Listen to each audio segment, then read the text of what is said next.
Profe, nos están hackeando. Vámonos. Si alguien me sacó, lo voy a reprobar, van a ver. No, profe, nos sacaron a todos. Ajá, todos a mí me sacó también y me apareció la llamada, o sea, la Ajá. grabación. Ok, bueno. ¿Hasta qué punto llegué, no se acuerdan? No, No, pero- bájale. profe, apenas nos estaba preguntando que si se veían las diapositivas. ¿En serio? Chale, les di como 15 minutos de clase y no sirvió de nada. Bueno, otra vez, ¿ven la diapositiva? Sí. Profe, quíteme. ¿Sí o no?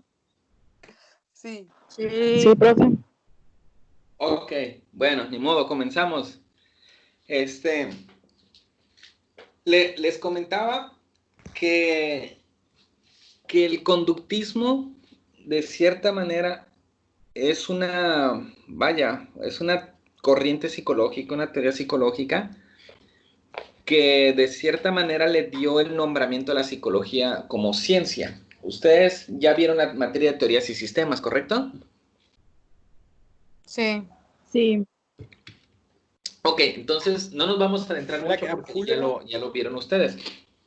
Acuérdense que existieron teorías o sistemas como el asociacionismo, estructuralismo, funcionalismo, etcétera, y ahí vimos cómo la psicología ha ido evolucionando, ¿no? De cosas muy simples hasta llegar a las más complejas. Bueno, llegó una vez un señor llamado Watson, que él luchaba por darle el nombramiento a la psicología como de ciencia. ¿Por qué? Porque no se le consideraba ciencia porque carecía de ciertos elementos, ¿no? Entonces, el Watson pues buscaba consolidarla y se logró a través de unos preceptos, pero aún así no alcanzaron, hasta que llegó como tal el conductismo, que el conductismo se encargó de estudiar el comportamiento humano de la manera más objetiva, es decir, que nada existe si no se puede observar, si no se puede medir. Entonces, lo que no se pueda medir, lo que no se puede evaluar, para el conductismo es que sencillamente no existe. Por lo tanto, es objetivo. Ejemplo, la conducta. Existe la agresividad, como tal, existe la manifestación conductual, ¿no? Si alguien golpea a alguien, todos lo podemos ver de la misma manera. Entonces, eso lo hace ser objetivo. Y eso es lo primordial del conductismo. Entonces, lo cual nos llevaría a pensar entonces que si la personalidad no es tangente, no es tangible, perdón, no es tangible, ¿cómo la podríamos medir? Entonces el conductismo lo que hace es, como tal la personalidad no existe o no la podemos desarrollar, pero sí podemos estudiar el comportamiento, y dicho comportamiento que se hace común en el individuo de uso común, le llamaremos personalidad. ¿Sí me explico más o menos hasta este punto? Sí. Ok, muy bien. Bueno, entonces, el conductismo, ¿cómo interpreta la personalidad?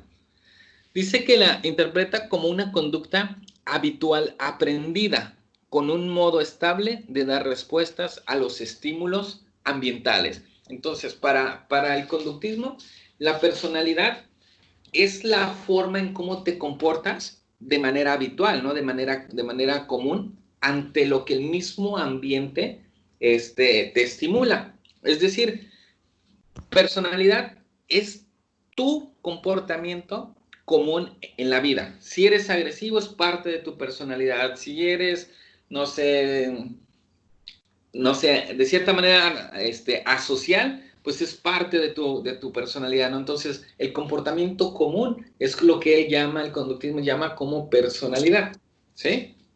¿Sí vamos bien hasta aquí? Sí. Ok, muy bien. Entonces, ¿qué es la personalidad para el conductismo? El conductismo explica el término personalidad a través de cuatro puntos, cuatro elementos, ¿no?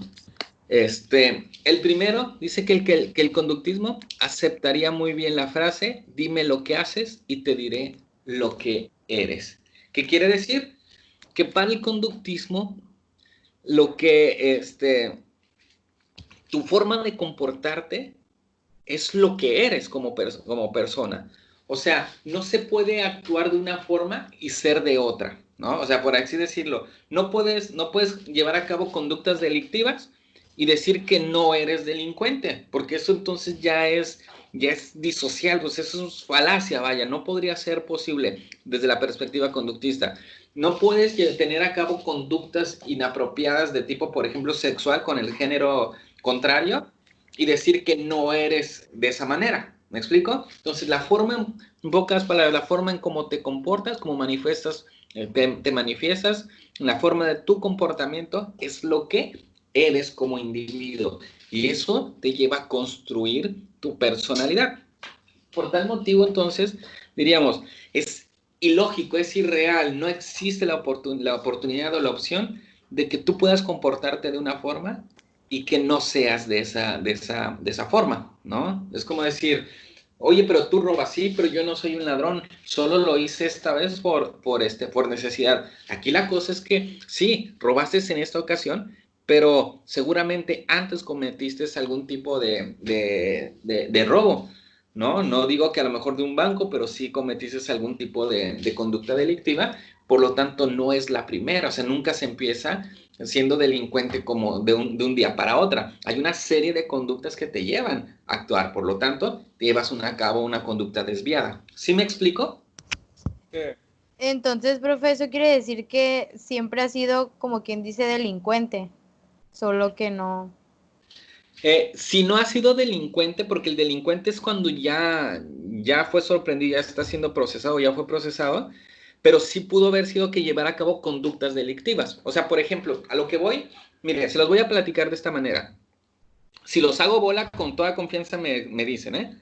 Sí. Tuve alguna vez, hace muchos años, yo creo que tenía poco de haber egresado de la carrera de psicología, de hecho fue de la primera carrera cuando egresé de psicología educativa, me tocó que me llevaran a un niño, un paciente de 6 años. Este niño, cuando me lo llevan, la mamá me decía que, este, que el niño la preocupaba mucho porque el niño lo sacaban muy seguido de clases, lo corrían de la clase, y el niño cuando lo corrían, pues se salía de la escuela, ¿no? Me sacó la maestra y se iba a su casa.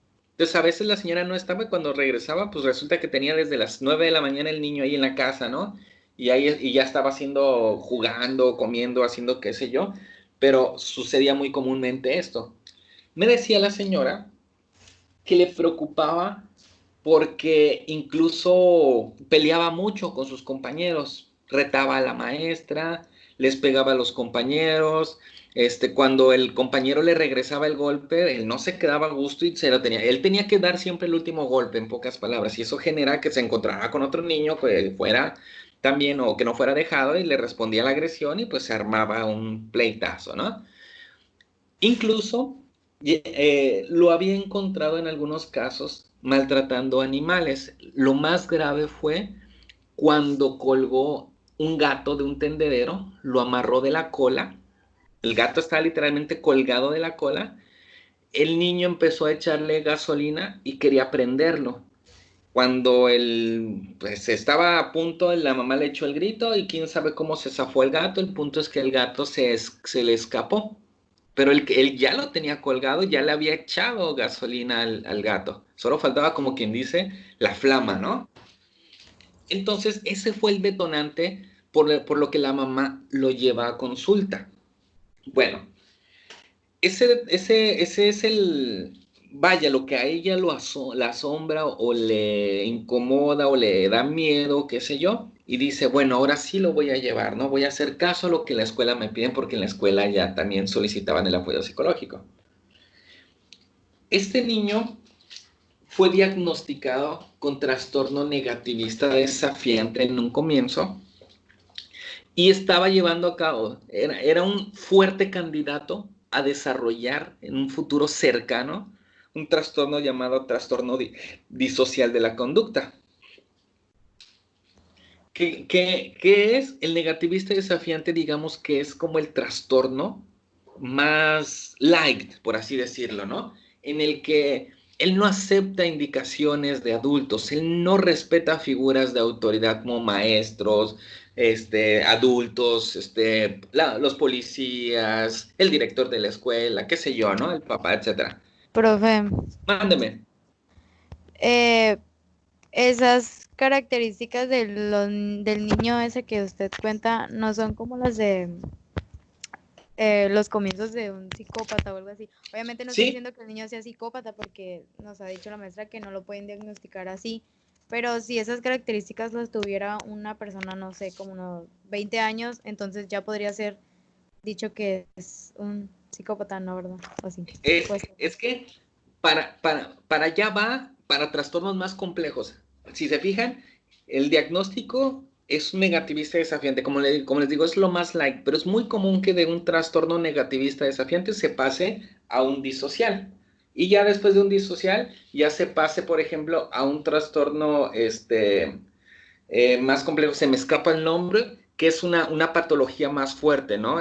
Completamente asocial, ¿no? Vaya, ya digamos, estaría llegando a una sociopatía, vaya, en pocas palabras. sí. Y pero sí, es que esos son los comienzos exactamente, porque este chavo, o este chavito, en ese entonces, como les digo, ya tenía problemas, o ya atentaba contra la integridad de seres vivos. En este caso, por la edad, era un animalito, me explico, era un gato. Pero ya había antecedentes que él ya agarraba a palazos a perros, a gatos, a animales, ¿no? Ya había antecedentes de que había tomado cosas ajenas o sea, de otras personas. Incluso de que ya había entrado a una casa, a un patio, porque había visto juguetes y pues quería, que los había tomado, ¿no? Los había robado, etcétera. A lo que voy, a lo que voy es que el antecedente familiar es súper complejo. O sea, pongámosle pausa a este niño, ¿no? Al caso de este niño. Y vayámonos un poquito a los antecedentes familiares. La mamá o la familia vivía en extrema pobreza. No es un factor, una regla que todos los pobres tengan que ser delincuentes, pero sí puede ser un factor predeterminante, ¿sí? Vivía en extrema pobreza, perdón. Educación. Sus papás carecían de educación. No es regla, pero sí puede ser un factor predeterminante. El papá era alcohólico. No es una regla, pero también es un factor predeterminante. La mamá, como el papá salía hoy lunes, por ejemplo, y quizás regresaba hasta el miércoles borrachísimo, y lo que ganaba se lo gastaba, entonces nada más le sobraban 30 pesos y era lo que pues 30 pesos para la comida. La mamá tenía otra pareja u otras parejas por las cuales recibía dinero, pues prácticamente a cambio de sexo. Entonces la señora metía a esas personas a su casa. ¿Y qué hacía con el niño? Salte, vete a jugar para que me dejes sola. El papá pues se enteraba, llegaba borracho, la golpeaba, pero al final de cuentas no la dejaba, ¿no? Terminó el papá aceptando que la mamá tuviera otra pareja con tal de que le diera dinero. Entonces pues ya no era una figura paterna, sino pues digamos una figura paterna más una figura que le daba dinero a la mamá, ¿me explico? Entonces no había, por lo tanto, reglas en casa para este niño, es otro factor predeterminante. La familia estaba completamente destruida, el núcleo familiar como tal, otro factor predeterminante que lo llevaba a actuar de tal y de cual manera, ¿no? Al niño, ahora entiendes, no justificas, pero ahora entiendes el por qué ese problema, ¿sí? Ujú. Entonces, entiendes ya el antecedente, vaya, ¿no? ¿Y qué quiere decir? Que este niño, pues la mamá no había preocupación, el papá pues menos, el que les daba dinero, el padrastro, o como le quieran llamar, no sé, pues menos, ¿no? Este niño pues al final de cuentas dejó de ir a la escuela, es decir, no terminó ni la primaria. A sesión solamente fue como 3 veces, y para no hacerles el cuento tan largo, este chavito, este niño creció, dejó de ser un niño, se convirtió en un adolescente, y su chamba pues era andar con grupos de sicarios. Entonces, su conducta ya no era atormentar a mascotas, ¿me explico? Ya era atormentar a seres humanos. Ya era atentar contra la integridad de personas, pero como les digo, no se hizo de un día para otro. Este trastorno disocial, que en su momento se le llamó disocial, ahora se le llama trastornos de la conducta, simple y sencillamente. Antes era negativista, después se convierte en un trastorno disocial y después ya fue es una patología mucho más compleja. Pero como les digo, no se inició de un día para otro, presentó conductas. O sea, ahorita no puedes decir que ese sujeto atenta contra las personas nada más porque sí, sino porque sus conductas antisociales se iniciaron desde la infancia, atentando contra los compañeritos, contra las mascotas, y ahora ya a grandes escalas. De hecho, está en la cárcel ahorita. Entonces, sé su historia porque al final de cuentas, por cuestión de amigos y familias, todavía sé de él. La mamá se lamenta, ¿por qué no lo seguí llevando al psicólogo? No, ¿por qué no lo dejé en la escuela? ¿Por qué no hice esto? Pero bueno, al final de cuentas, el por qué no lo hice, pues no remedia nada, ¿no? Pero eso es lo que yo les quería explicar específicamente. Este tipo de situaciones no se presenta de un día para otro, es un conjunto recurrente de conductas. Entonces, por eso el conductismo en el punto número 1 dice, dime lo que haces y te diré lo que eres. Entonces, dime el tipo de conductas que presentas y es el tipo, en este caso, de personas, o es la personalidad, ¿no?, que tú tienes. No puedes decir que matas a una persona y no tienes una personalidad antisocial, por supuesto que no. ¿Me explico? Es lo que haces, es lo que eres. No sé si hay alguna duda hasta aquí. No. ¿Vamos bien? Sí. Ok, perfecto. La personalidad es un conjunto de conductas consistentes que muestran una persona en un determinado ambiente, lo que decíamos, ¿no?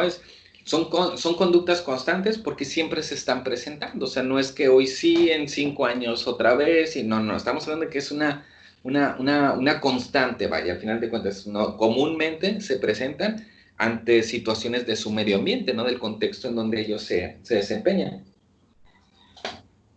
3. Tales conductas están determinadas por factores ambientales, principalmente los refuerzos. Es decir, la conducta que nosotros tenemos la mayoría de las veces se presenta porque el ambiente lo ha ido reforzando. Este punto número 3 me lleva a una historia también, en la que, por ejemplo, es un chavo que tenía en ese entonces, tendría que les gusta, como 15 años, o sea, estaba, sí, como en tercero de secundaria, primero de prepa.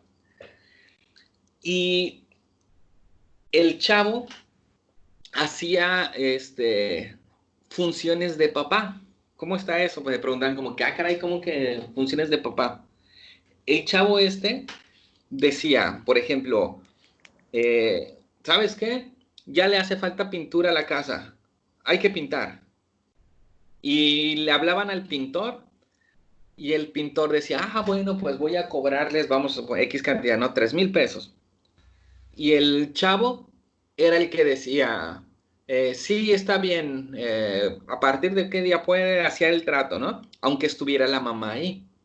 Y de repente el hijo decía, oye, ¿sabes qué?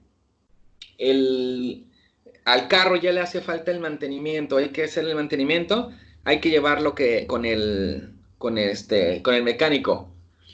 O sea, él decidía, ¿no? Todo, hacía la labor de papá, el padre de casa. ¿Por qué? Porque su ambiente reforzaba dicha conducta. Veamos el antecedente. Es una familia compuesta por hijo, hija y mamá. el papá murió cuando ellos eran pequeños. Entonces la señora queda pues sola a cargo de estos dos niños, hijo e hija, hombre varón. Y como él era el único varón, pues al final de cuentas la mamá le fue concediendo responsabilidades y decisiones. Por ejemplo, ella le decía, oye, hay que hacer el súper, hay que ir a comprar cosas al supermercado.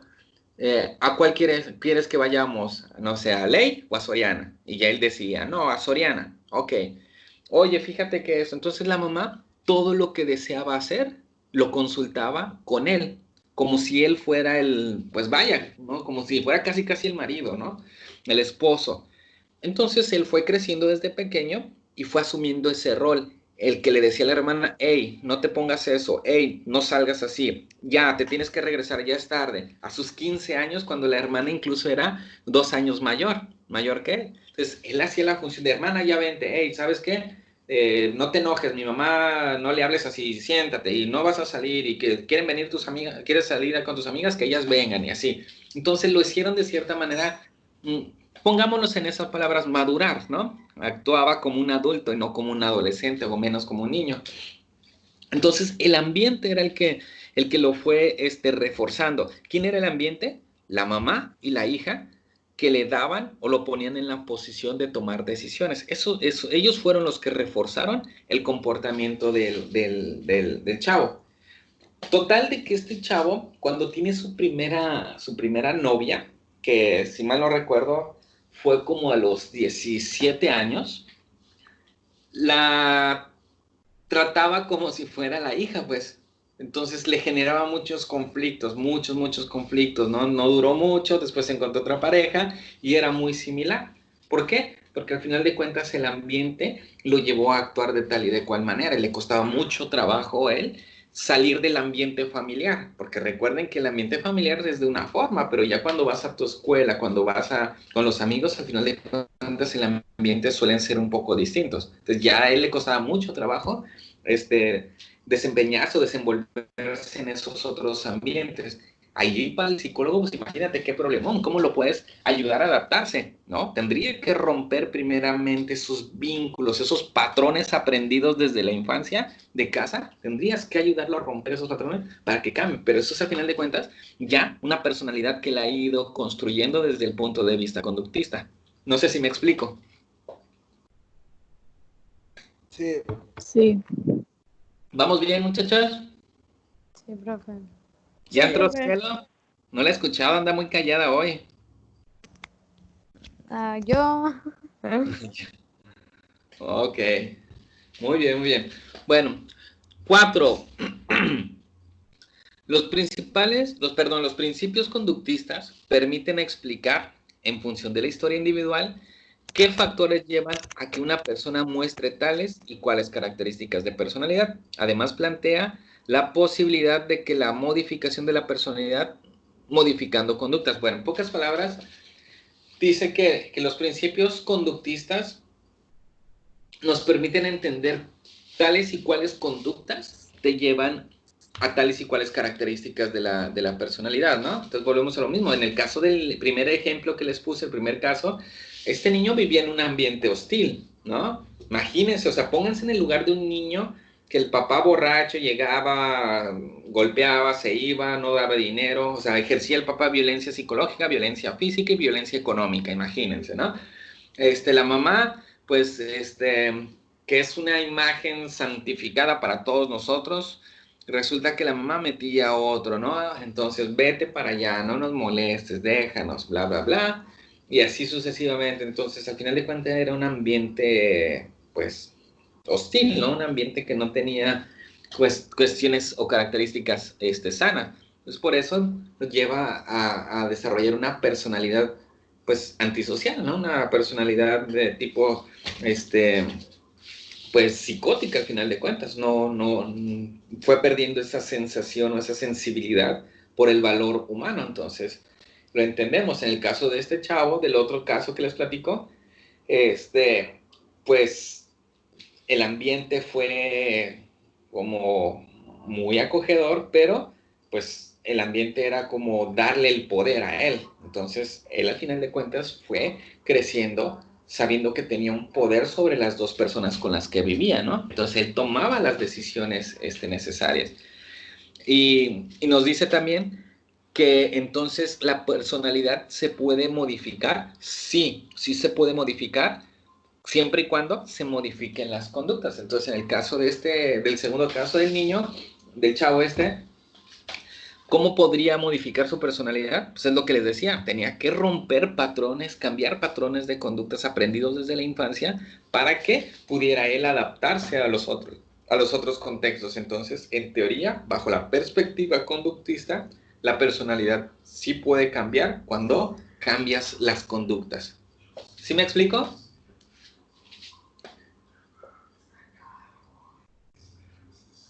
Sí. Sí.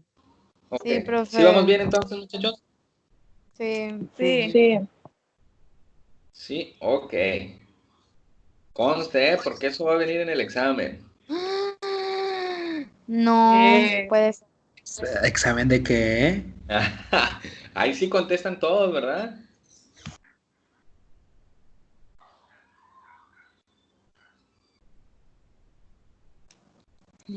Maldito Javier, ya vi que te me andas apagando mi micrófono, maldito. Ay, Javier, tú eres el que está sacando a la gente, ¿ah? No, hombre. Ya vi cómo, Javier, te voy a silenciar, maldito.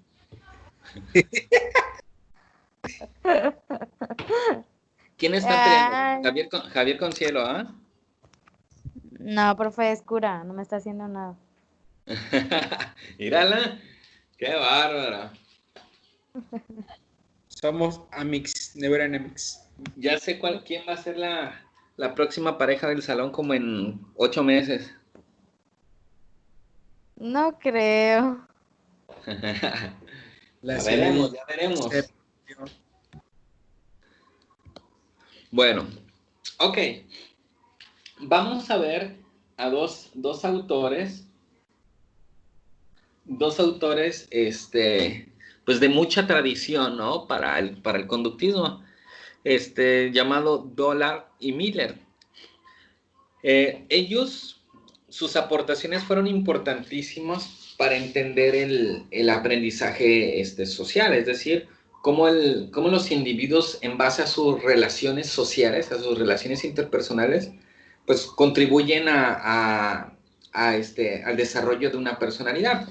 Por ejemplo, un niño empieza a construir su personalidad desde que interactúa con su mamá. Normalmente el primer miembro de la familia con el que interactúa un niño es la mamá, digo normalmente, ¿no? Después es el papá, después son los hermanos si es que existen, la familia, y después de la familia ya comienza a ampliarse su círculo social, ¿no? Con amigos, otros tipos de adultos, con compañeros de la escuela, y así sucesivamente se va haciendo cada vez más amplio el contexto, y ese contexto pues dictamina características para el desarrollo de tu personalidad. En sí, Dollar y Miller definen este concepto diciendo que los rasgos de la personalidad son hábitos.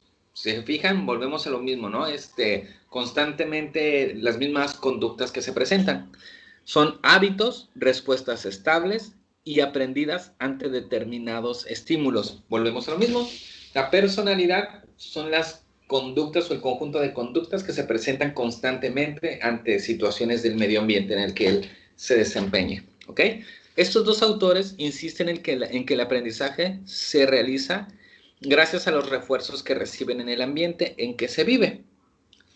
Y de cierta manera, pues creo que tienen mucha razón, ¿no? Gran parte de cómo nos comportamos tiene que ver con el ambiente. El ambiente refuerza, ¿no? El ambiente castiga incluso conductas que nosotros llevamos a cabo y por ende actuamos de tal y de cual manera. Es como lo decíamos en una de las primeras clases, ¿no? Casi al inicio del semestre, decíamos que ¿por qué un niño varón sí puede hacer pipí en la calle y una niña, o sea, una mujercita, no podría hacer? Bueno, es algo cultural. Entonces quiere decir que la presión social dictamina también ciertas conductas que nosotros sí podemos llevar a cabo y conductas que no podríamos llevar a cabo. ¿Sí? Entonces aquí está la relevancia de la sociedad. ¿Dudas hasta aquí, muchachos? No. No. No. No. Ok, muy bien. No, profe. Muy bien. Esta teoría tiene una consecuencia. La personalidad se puede cambiar. La imitación social es una forma importante en el aprendizaje de nuevos hábitos y en la eliminación de los antiguos. Es un aprendizaje a través de la observación de la conducta de otros. Podemos ver que de repente pasa, ¿no? Que la primera semana, digamos, de clases que ustedes tuvieron en la escuela, formaron pequeños subgrupos, ¿no? Estoy seguro que, por ejemplo, no sé, Javier, cuando inició la carrera, se juntaba a lo mejor con 2, 3 personas. Y actualmente, a lo mejor ya no se junta con ellas. O sea, sí les habla lo que sea, pero a lo mejor ya no se junta como tal. Y lo mismo a lo mejor Jacqueline con tales y cuales personas, y ahora ya no, ya se junta con otras personas. Eso es parte de un proceso en el que buscamos o seleccionamos características afines a nosotros. Entonces, cuando iniciamos como seres sociales necesitamos abrirnos, ¿no? Platicar, convivir. Pero cuando empezamos a conocer a las personas, nos alejamos de unas y nos acercamos a otras. Entonces, cuando nos acercamos a otras, comienza lo que llamamos imitación social, ¿no? ¿Qué quiere decir? Que de cierta manera actuamos muy parecido a lo que ese grupo o ese contexto nos pide, no directamente, pero al final de cuentas nos pide. Y a veces podemos decir, oye, ¿te fijas cómo ha cambiado fulana persona? Antes era así, y a partir de que se junta con otras personas, ahora es así, ¿no? De tal forma. Bueno, es una forma de adaptación, y eso es que la personalidad también puede irse cambiando. ¿Por qué? Puede ir cambiando porque las conductas se van adaptando, también van cambiando. ¿Ok? ¿Vamos bien? Sí, ¿Seguros? sí, profe. Ok, muy bien, muy bien.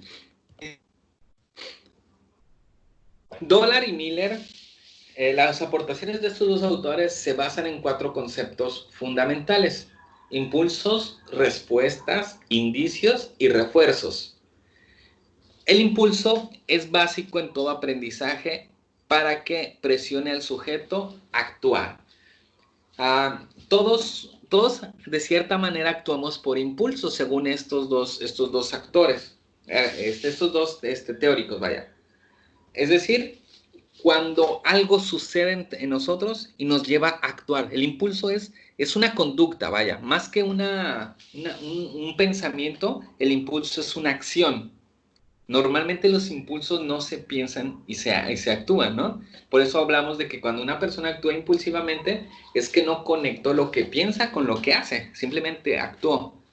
Entonces, para Dollar y Miller dice que la personalidad se envuelve bajo estos 4 elementos o está compuesta por estos 4 elementos. El impulso, que es la forma básica de actuar, ¿no?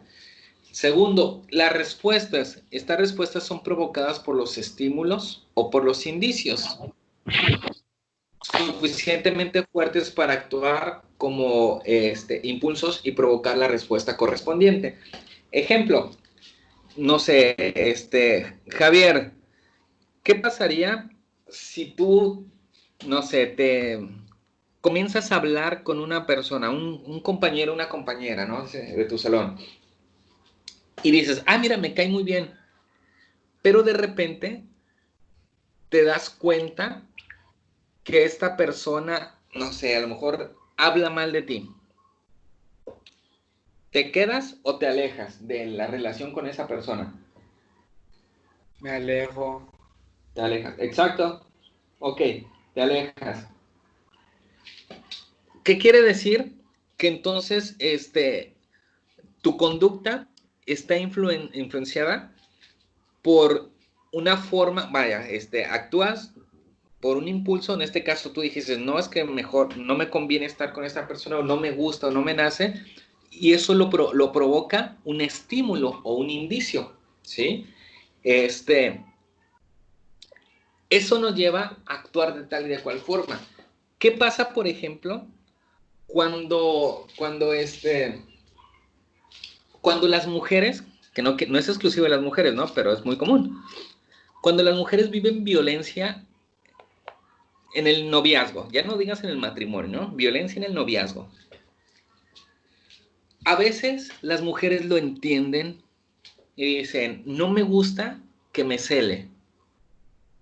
No me gusta que me cele y que lo manifieste hablándome a cada rato, preguntándome, pidiéndome ubicación, que me pregunte con quién mensajeo, que de repente cuestione si voy a salir con mis amigas, amigos, qué sé yo, ¿no?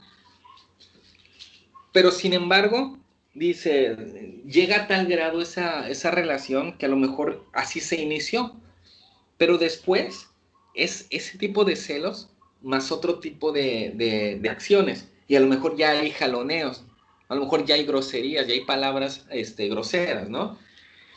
Y nos preguntamos, ¿pero por qué sigue ahí? Entenderíamos que hay factores, indicios o estímulos que dicen que son lo suficientemente fuertes para provocar una respuesta correspondiente. Entonces dices, ¿qué es tan fuerte que la lleva a responder pues siguiendo con él? Entonces tendríamos que entender, por ejemplo, qué tipo de relación familiar tuvo, cómo es el papá, cómo actúa la mamá, qué sé yo. Y ese puede ser un factor estimulante para que la persona, en este caso la chica, siga en una relación, dijera la moda, tóxica. Eso se convierte en un estímulo, pero también podría ser un factor estimulante que cuando recibe una agresión, esta persona se aleja. Eso se convertiría en un estímulo. ¿Sí me explico? Sí. Ok, Sí. en pocas palabras, el estímulo es cualquier cosa que va a evocar una respuesta. Cualquier cosa, eso es un estímulo. Tercero, los indicios indican que hay estímulos no evidentes. Exacto. Hay estímulos que no necesariamente se ven. O sea, por ejemplo, no sé, Joseph, si anda por ahí, Javier le da un zape a Joseph y Joseph se levanta enojado y le regresa el golpe. El estímulo fue el golpe de Javier, la respuesta fue el regresarle el golpe de Joseph, ¿no? Qué sé yo. Eso es evidente, pero hay cosas que no son evidentes, a eso se le llama indicio. Y lo que no es evidente, por ejemplo, en el caso que les digo, ¿por qué una mujer sigue teniendo una relación tan conflictuada con alguien? Pues es eso, es el indicio, es que hay algo que la lleva, que la retiene, que la mantiene, que la lleva a responder de tal y de cual manera en la que no se sale de ese tipo de relación, ¿sí? Dijeran por ahí, un compañero psicólogo dice que cuando una mujer es violentada y no sale de ese ambiente violentador o de ese ambiente hostil, es porque de cierta manera esta mujer o esta persona considera que tiene los argumentos necesarios para cambiar a la persona. Al final de cuentas, esa persona cree que va a cambiar, ¿no? Cuando nos casemos va a cambiar, cuando tengamos nuestro hijo va a cambiar, se le va a quitar, ya no lo voy a hacer enojar para que no lo haga. Entonces, bueno, eso es una forma, ¿no? Pero hay indicios que le llevan a quedarse en ese tipo de relación. ¿Sí me explico con el punto 3? Sí, profe. Muy bien. Bien, entonces, ok. Punto 4, refuerzo. Cuando la respuesta va seguida de un refuerzo, tiende a incrementar sus repeticiones. Hay veces que vemos que la mamá aceptó golpes, que la mamá toleró groserías del papá, y bueno, de cierta manera eso fue reforzando la conducta de la hija, en que pues, bueno, es normal, ¿no? Es como decir normalizar la violencia. Ese puede ser un factor reforzante, ¿sí? Entonces, bueno, el reforzador es cuando algo contribuye a que la conducta se siga presentando. Es como si habláramos del enamoramiento, ¿no? Lo que tanto debatimos en algún momento. Hay personas que dicen, oye, ¿cómo fue tu relación? ¿Cómo se hicieron novios? ¿Qué sé yo? Y dicen, no sé, a mí ni me gustaba. Y de repente algo me atrajo, o sea, de repente algo me atrajo y pum, nos hicimos novios. Entonces dices, pero a ver cómo era. No, es que platicábamos, me escuchaba. Bueno, el hecho a lo mejor de platicar, de escuchar, el compartir los chicles, el chocolate, el compartir el tiempo, el espacio, se convierte en factores reforzantes. Y eso hace que entonces la persona sienta un apego hacia la otra persona, refuerce ese apego y se convierte en lo que conocemos como amor, ¿no? ¿Sí queda claro el punto 4? Sí. Sí. Si dijera tengo una amiga que es doctora y ella explica el amor en palabras, mientras yo les aviento todo un verbo de estímulos, respuestas de neurotransmisores, serotonina y todas esas cosas, ella lo explica digamos que en palabras, en 3 o 4 palabras básicas. Ella me acuerdo, dice, ¿cómo es el amor o cómo quieres enamorar a alguien? Simple y sencillamente, investiga qué le gusta comer. 2, investiga de qué le gusta hablar. Y 3, investiga cómo es su familia. Cuando sepas qué le gusta comer, regálale eso, ¿no? Si le gustan los chocolates, regálale chocolates. ¿Qué le gusta leer, conocer, saber, etcétera? Si le gusta la música de banda, háblale, pásale música de banda. Y 3, investiga cómo es su familia. Si la familia es disfuncional, entonces dale la seguridad de que tú eres como el papá que no tiene y va a ser tu novia, va a ser tu mujer, o va a ser tu novio, o va a ser tu hombre, como quieran. Y es real, eso es real, ¿no? A lo mejor tiene que ver las cuestiones de los neurotransmisores, sí, pero también tiene que ver las conductas, ¿no? Una persona que le gusta la música de banda y le hablas de banda, pues me identifico porque compartimos, ¿no? Una persona que cuando yo le platico que mi papá es bien borracho y él te da el consuelo, el aporte, bla, bla, entonces es la persona con la que me gustaría platicar, y el platicar se convierte ya en común, en conductas comunes, y las conductas comunes te llevan a otras cosas. Entonces, bueno, de cierta manera ya lo define así de básico. Así es de que si quieren conservar a sus novios, escuchen música de banda, ya saben. Si a los novios les gusta pistear, no le prohíban la cerveza. Si no, la van a dejar. Elisa, no le prohíbas la cerveza. No lo enchivas. Sí, luego a los hombres les gusta la cerveza y las mujeres quieren que tomen Caribe Cooler. Pues claro que no, por eso las dejan. Mientras ustedes así fresonas con Caribe Cooler, llega la otra y se toma cervezas con él y dice, esta es la buena, y ustedes ahí fresonas con Caribe Cooler, pues por eso las dejan, o por eso sus novios tienen otra. Ay, profe. Es real. Científicamente comprobado. Bueno,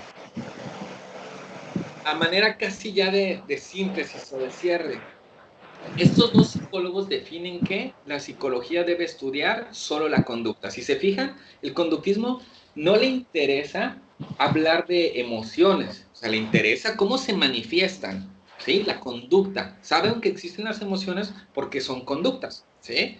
Saben que existe el miedo porque se manifiesta a través de conductas. Tu ritmo cardíaco aumenta, sudas, te ensimismas, etcétera, ¿no? Sabes que existe no sé, la tristeza porque te alejas, te apartas, etcétera. Entonces, para la psicología, el conductismo específicamente, vale la pena estudiar solamente la conducta.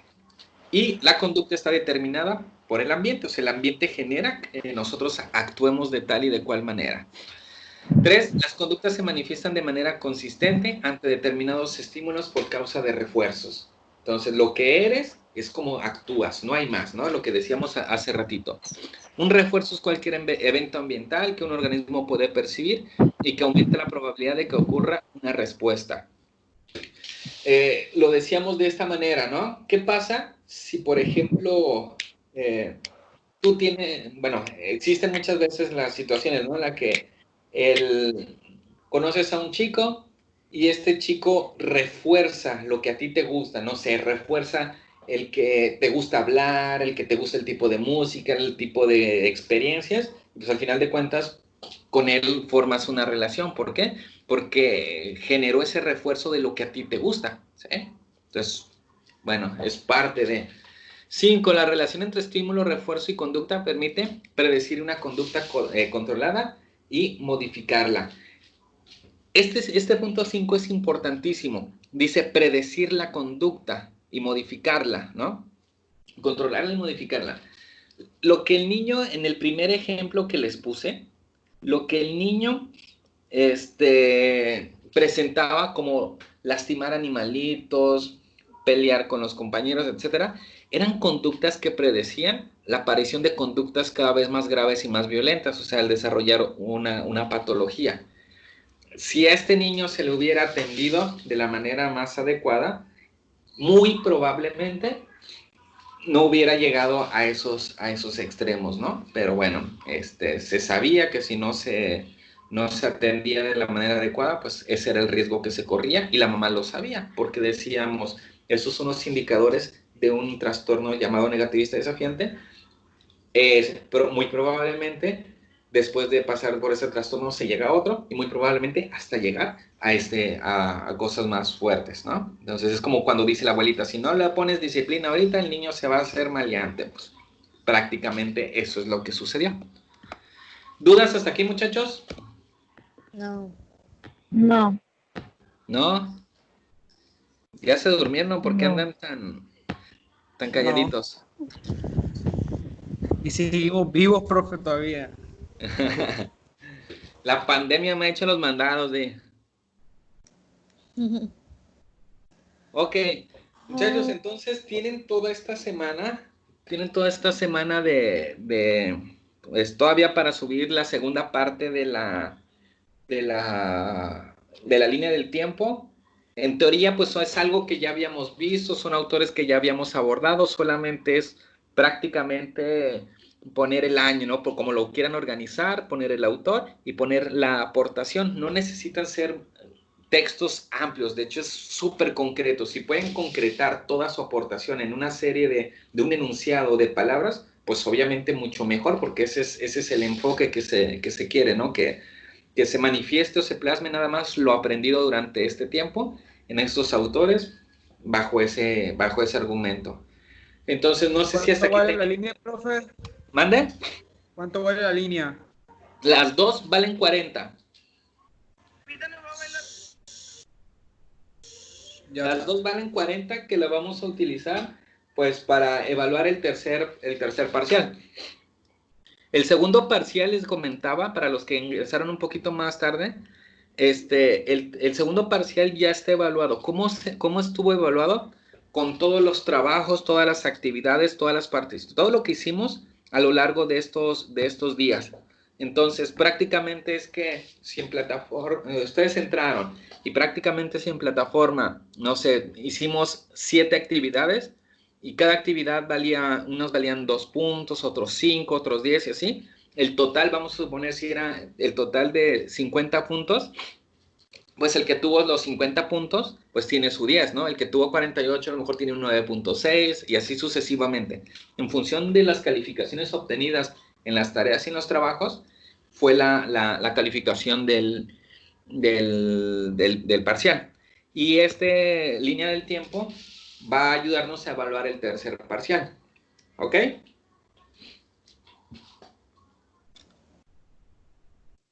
Ok. Muy bien. Ok, bueno, ¿dudas hasta aquí, muchachos, entonces?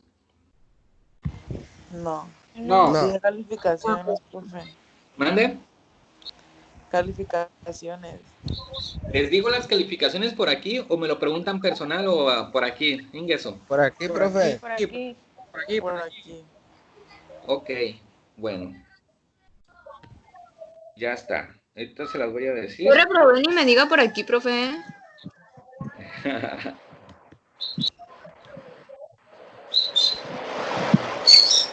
Creo que nadie reprobó.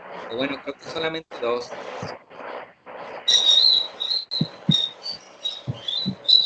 Ok. Segundo parcial, déjenme checar.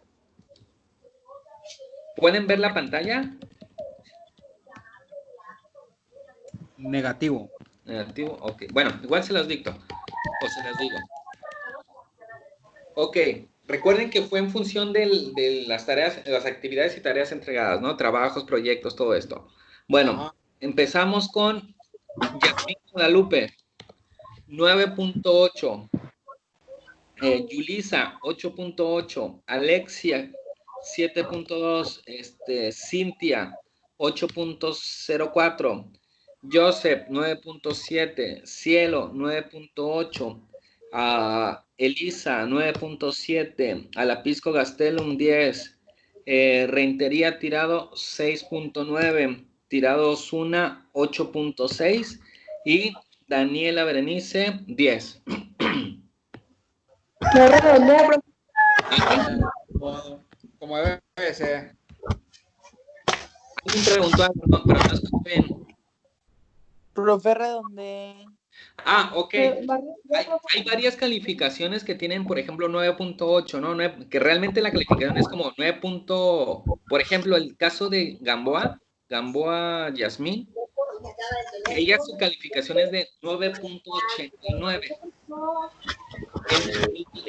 La plataforma o el sistema, mejor dicho, automáticamente les redondea. Entonces, aquí tiene 9.89, pero en el sistema les tiene que aparecer 10, porque el sistema no acepta esos decimales, entonces lo va a redondear. A menos que fuera 9.5, 9.4, por ejemplo, le redondea 9. Aquí en este caso... Y el mío lo va a redondear también. ¿Mande? El mío también lo va a redondear. Ya no me acuerdo cuál era. El de todos, el que tengan, por ejemplo, 9.8, 9.7. Ok. Ese sí, el sistema se los va a redondear. 9, Profe. 8, eso se los va a redondear. Mándame. Profe, me equivoqué. No se redondea. La vez pasada me puso 9.7 y eso tengo 9.7. ¿El sistema? Ajá, y tengo 9.7. Profe, pongan los 10 ya. Déjame preguntar, pero según yo sé, a menos que sea al final. A menos que sea al final, pero según yo sí te lo redondeaba. Okay. Pero voy a preguntar y ya en la próxima sesión les digo con toda seguridad. Nada más me recuerdan, ¿vale? Sí, está bien, profe. Sí, Ok. está bien. Bueno. No olviden entregar sus tareas en tiempo y en forma, porque a veces, bueno, me he encontrado, por ejemplo, a mí me dicen, si tu tarea se cerraba, la pediste para el domingo y no te la entregaron el domingo, tú ahí ya pones el 0, es lo que a mí me piden. A veces yo vuelvo a dar otra revisión y me encuentro con que subieron el lunes o el martes, y bueno, dije, pues se las califico. Pero obviamente me he encontrado con trabajos, la verdad, muy buenos, que dices, ay, está padre, ¿no? O muy bien la aportación y todo esto, pero como fue a destiempo, si el trabajo valía, por ejemplo, 10 puntos, pues ya no les puedo poner el 10, les pongo a lo mejor el 9, el 8, o 8 puntos, qué sé yo, pero solamente fue porque lo entregaron a destiempo, vaya, pero realmente el trabajo era tan bueno que valía un 10, pero pues ahí ustedes solitos se ponen la soga al cuello cuando no lo entregan a tiempo, ¿no? Y ojo, porque yo lo hago así, a veces se lo reviso, pero va a llegar el momento a lo mejor en que ya no va a haber el tiempo y simplemente se va a quedar en 0, ya no me puedo regresar, ¿me explico? Entonces, si lo hicieron a destiempo, pues pudo haber sido muy buen trabajo, pero a lo mejor se les va a quedar en 0 porque ya no alcancé a revisárselos. Entonces, mejor traten de entregarlo en tiempo y en forma, ¿ok? Sí, profe. Ya está, pues, bueno, si no hay más dudas, entonces, aquí nos despedimos. Cualquier cosa, estamos por el grupo. Pásensela bien, ojalá que el día del estudiante les hayan regalado un pastelito, algo ahí sus papás, para festejarlos. No, hombre. No, hombre. Ni se acordaron. Sí, pero bien que el día del niño hacían colas de kilómetros por comprar pasteles, ¿verdad? Sí, como siempre. Sí, y a los adolescentes, nada. Bueno, pues entonces cuídense mucho, muchachos. Nos vemos la próxima semana. Bye. Bye. Hasta luego. Bye. Bye.